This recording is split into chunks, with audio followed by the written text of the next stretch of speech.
For people who are skittish, Yeah. like how does this film, what do you recommend for that? Well, I had a fun experience with my best friend Goldie, who I took to the premiere. And at first she didn't want to go. At first she was like, "I can't. It's too scary. I can't see it." And I just guilt tripped her. Yeah. And I was like, "No, that's totally cool. I worked really, really hard on this and poured my heart and soul into it. Right. And I went to Australia and Yeah. shot for 2.5 months, and I hurt my neck, and I busted my ass. But I that's had to totally do a cool. harness stunt 5 times, Yeah. which is a lot. Which is a lot, by the way. It may not which is sound a like lot. it. I know that some people, Yeah. some dummies think it's Yeah, normal. some dummies. And I was like, "But that's cool. You can't sit through the movie for an hour and a half. That's totally fine." And that's so I got her to go. Yeah. So she sat next to me, and which I promised her I would do. And then we had like a system where she would hold my arm, and then I would sort of tap her. So if there was something scary coming, I'd go. Oh, that's very nice. Yeah, very nice. Yeah. Except I totally messed it up. Yeah. So,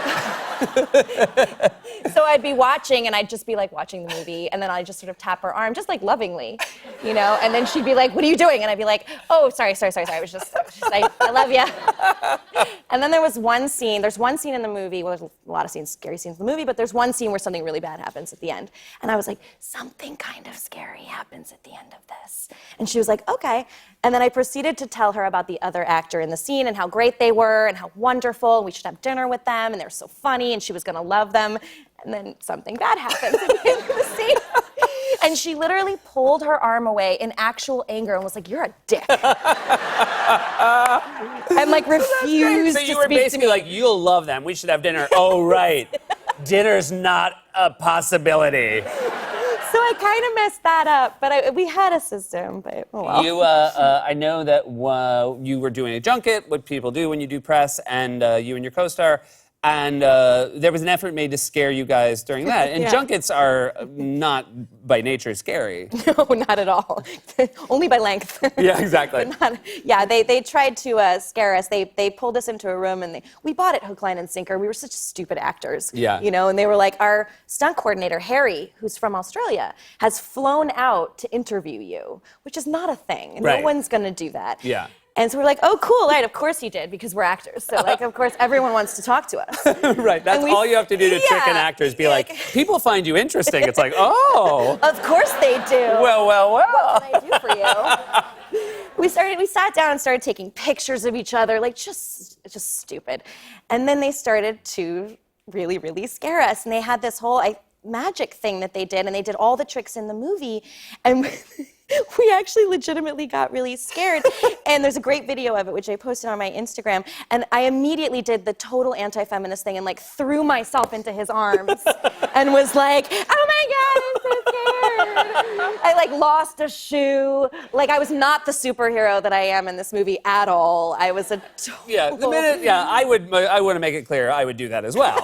I scare easy and jump fast. You would. I will jump into the arms of a stranger if it comes to that. And then we were talking backstage, you're about to leave to start shooting season 4 of Handmaids. Yeah, we start on Monday. And I mean, so exciting. One, I just want to ask, when you embarked on this, I think, anytime you embark on this, which at a time, for Hulu, there weren't a lot of shows that they had that resonated like this with people. Are you just shocked that you're still doing it? You must be so happy. I am really happy. I'm very grateful for it, and I love doing the show, so. I know you can't say much. Things weren't going great for June at the end of season 3. All that running. Yeah, so much running. All I remember is you were very winded at the end. I can tell you this, the whole first episode is just me out of breath. It's just me trying to catch my No breath. dialogue. It's just a lot of holding up one finger. The resistance, I'll just be right there. I got this. Can you say anything about it? I think we're going to lean into the comedy of the show. Yeah, I think it's about time, Yeah, right? I think we're really going to. Yeah, because I will say, and I don't want to be critical of it, very few laughs in the first 3 seasons. Yeah. And we've taken that note, we understand that, Yeah. and we're going to lean into the comedy of it, pump up the romance a little bit. Like This Is Us? Yeah, a little more This Is Us. This Is Us. It's interesting, though, because when Bradley Whitford was here, I remember talking to him about the fact that actually on set, it's not the most depressing place in the world. Like, you have a lovely crew, and I imagine, when you're dealing with subject matter like that, you can't, bring it to set and bring it home every night over the course of the however many months you're doing You it. can't. You can't. Also, because there's like 100 crew members that don't really care. You know, that don't care about your drama and your resistance, Yeah. and just want to go home to their families. But that must make it easier. It must make it easier to like leave it on the set, which makes you have a healthier life. I Yes, imagine. Yeah. absolutely. It definitely does. We have a lot of, believe it or not, we have a lot of fun making the show. I know it's a weird thing to say, but I I know. can't. Like, it would be the opposite. Would be so much worse, obviously. I know, it'd be terrible. Yeah. Okay, because I feel like that's what we're missing. Is like we would love to see the blooper reel from Handmaids. I feel like I know. That would be amazing. just with a lot of terrible sound effects, like whack whack. Just me panting the whole time. Congratulations on the film. I can't wait to see the next season of The Handmaid's Tale. It's always such a delight to have you here. Thank Give it you. up to Elizabeth Moss, everybody.